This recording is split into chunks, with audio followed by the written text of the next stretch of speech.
Hi guys, and welcome back to another episode of the FIFA 21 Ultimate Team Road to Glory. We're in episode 189 and we're going to do a few things today. We've got some objectives to claim, some SBCs to do, and then we're going to do a draft as always. So, we'll just let this video play out.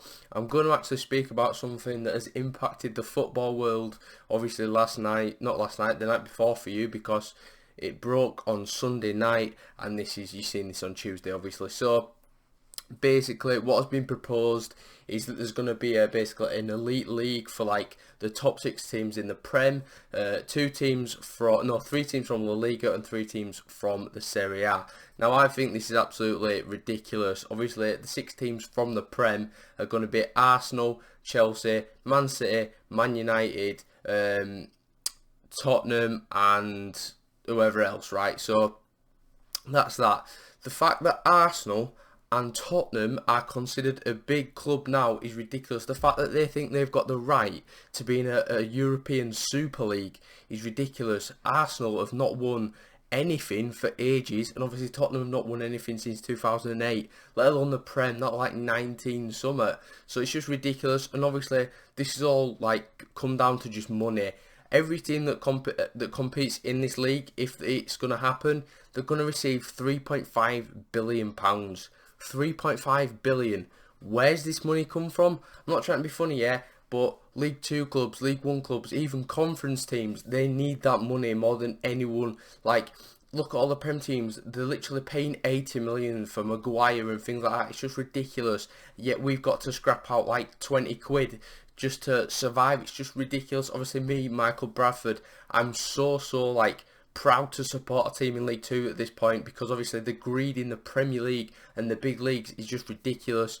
And in League 2, you know that the fans are respected. Like the top league teams, they're just like, oh, well, you're just going to buy a season ticket anyway, we'll just make it £1,000, you'll still pay it, that's fine, whatever, and we'll just make as much money as possible, because that's what they see you as. They see you as just a consumer, and you're just buying a product. Whereas lower league teams, they see you as fans, actual fans, that they respect you, they respect your decisions and what you think about the club and things like that. And that's why I like the lower leagues, because obviously you get more respected and things like that. So yeah, it's a little bit crazy. There's been a massive uproar. I mean, you never even know. By the time you're seeing this video, they might already announce they're not going to do it. I mean, there's been a massive uproar since it's happened, and I'm recording this on Monday morning, so like, surely they're gonna like overturn this. I mean, the fact that the players taking part can't compete in like the World Cup, Euros, even the Premier League, the FA are trying to kick the top big 6 teams out if they do choose to decide to compete in this Super League, which is good, because hopefully it stops them. I mean, literally, the owners, all they care about is the money. Like, the owners, they don't actually care about the football club, like most of them. Like, they haven't even been to a game. For example, I don't know, United, Ed Wood, I mean, no, that's a poor example. I mean, there is like Kroenke from Arsenal. I don't think he's ever been to a game. Like, these businessmen are just there to make money. And I'm so happy for teams like Bayern and also Dortmund, who have pulled out with the decision to join, because the 49% business owned and 51% fan owned, which is something that we should take into consideration as like an English fan. We should actually implement this model into our game, because it's so much better, and obviously they respect the fans more.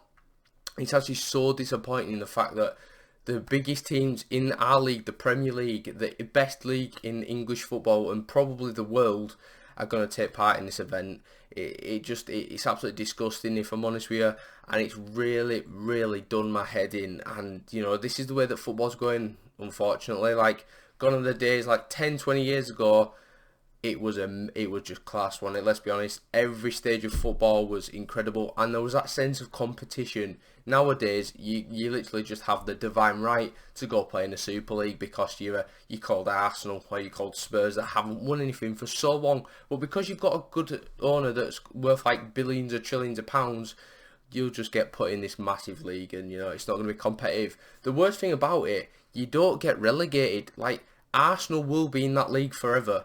How is that going to be possible? Like, what if you got what if you got relegated to the Championship? Oh, no, it's fine. You can still be part of this elite league that's supposed to have the best teams in the world, but you're playing in the Championship. How does that work? It's just so stupid. And obviously, there's going to be 5 different teams that come into the league every single year. So how's that going to work as well? It's just so stupid. You've got there is competition where you play the best teams in the world, and that's called the Champions League. And the reason why the Champions League is so special is because those teams that play the big teams, it's a special night. It doesn't happen very often. Whereas now, apparently, they'll be playing every other week. So it's like, it don't make it as special. Like when you play Messi, it'll just feel like a normal game, like you're in Premier League or something. It's just ridiculous if you ask me. But, you know, it is what it is, and we'll just see what happens in the next few weeks and days or whatever. Just hopefully this just doesn't happen, because I'm really excited to watch the Euros this year. It might not even have the best players like Harry Kane, you know, your Ronaldos, your Messis. They might not even take part. Hopefully they'll just boycott the whole thing. All the players should need to stand up against this, because they're literally just being used to make more money, which is just absolutely wrong in every way, shape or form. So they need to make a stand. Like Marcus Rashford, he did those things for those school kids. Now he needs to just stand up tall and be counted for, and obviously do the right thing. Get everyone on side, which everyone pretty much is. Like, who actually wants this Super League? It's such a stupid idea. Like, yeah, it sounds great when you think about it at first, but when you look at the actual details, it's just terrible. But anyway, in this draft then, we are 7-2 up, obviously absolutely destroying everyone on our path. Then we got 8-2 up with Aubameyang. I've not really been commentating because it's obviously the first game we've been speaking about what's going on in the world. So, good little start there. But then we move on to the second game, and he's got himself a Totti Lewandowski. Now, I'm going to look at the prices of Totti cards and things like that again on Thursday like we did last week. It's ridiculous. I genuinely think Lower's not even 1 million coins anymore. He was 2 mil last week. It's just ridiculous, the market crash. It's honest. This is, I mean, that's not even as shocking as the new Super League, but it's still ridiculous.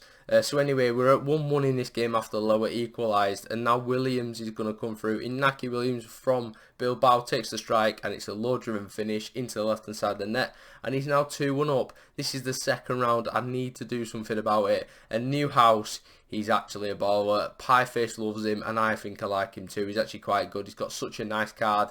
Hopefully he gets the team of the season. That card would be immense, but obviously you got like Goretzka and things like that in that league, so he probably won't, but you just never know. So we're at 3-2 here, but then he equalises again with Robert Lewandowski. Again, he could be a player that will literally be the only good player in the World Cup. It's just ridiculous. You've got Lewandowski, and then the other strikers like what? I don't know. No, not even like Lukaku's and stuff, because Inter and AC Milan are both going to be in it. How are AC Milan in it as well? Like, yeah, they were great back in the day, but now they're terrible. They spent like 200 or 300 million in like one window, and they still finished like 5th or whatever they did. I don't know. I don't really follow Italian football, but they spent so much money, and now they got anywhere. They're just not really a massive club like they used to be, with, you know, your Maldinis, Ronaldinhos, things like that. You know, they're really good players. They don't have them anymore. They don't have those iconic players. And, yeah, they don't really deserve to be in there. But anyway, Aubameyang is through on goal. Borrow keeper.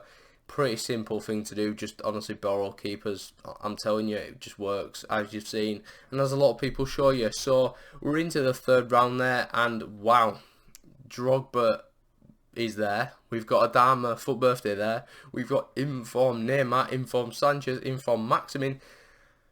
But then we've got a cheeky little Primark moment. Zidane in there, like, okay. He's even got Manuel, not even at the Team of the Year version. So it's obviously a very good squad. And just 30 minutes on the clock, Mertens gets through, and we're going to get the first goal in the game, which is great.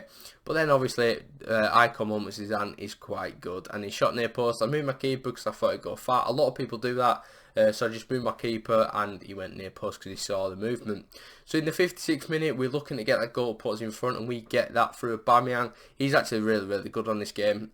He always scores against me, and when I use him, he's actually quite good. I don't think he'll get a touch though this year. And the reason being because obviously he's been out for quite a while. He's got malaria, so hopefully he gets well soon and things like that.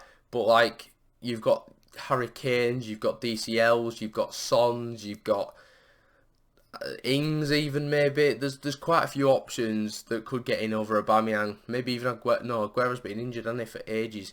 But yeah, there's a lot of options. So we move on to the next game. This guy's a 3-back, but he's got team of the year, Mbappe up front. So obviously he's going to be a bit of a menace. We do go 1-0 up, and then we go 2-0 up just minutes later in the 32nd minute. And this guy's a Leeds fan as well, so you know I obviously wanted to beat him. I wanted to batter him, to be honest with you, because obviously Bradford don't really like Leeds. We're sort of rivals. We get through once again with Memphis Depay. I don't know how he's managed to keep the ball and do a nice little dish. You know, I'm not toxic normally, but when it's a Leeds fan, you've just got to, you know, have a bit of fun. So Mbappe does go through ball on my keeper, and I'm like, well, I can't score another. I mean, I can't concede another. But obviously, it comes up the other end once again, and he's through. He chips it in, and Mbappe gets the second. Now I'm a bit scared. It's 3-2, and it gets worse for me. Mbappe equalises. I was 3-0 up. I should never have done that celebration with Depay, but Depay does get through, and we score a goal, just 12 minutes left on the clock, and then with 3 minutes to go, Aubameyang Lacroquetas, the defender, passes it in, and we've scored again with Memphis Depay. He's actually quite a good player, and that means that we do win the draft, so that's absolutely fantastic. What rewards do we get? Decent, 2 megas, and I think it's a 15k pack. They're safe for team of the season. That's fantastic. So anyway, that's going to pretty much wrap up the episode. So if you enjoyed the video, give it a like, subscribe if you're new to the channel, and let me know in the comments what you think of this Super League. So yeah,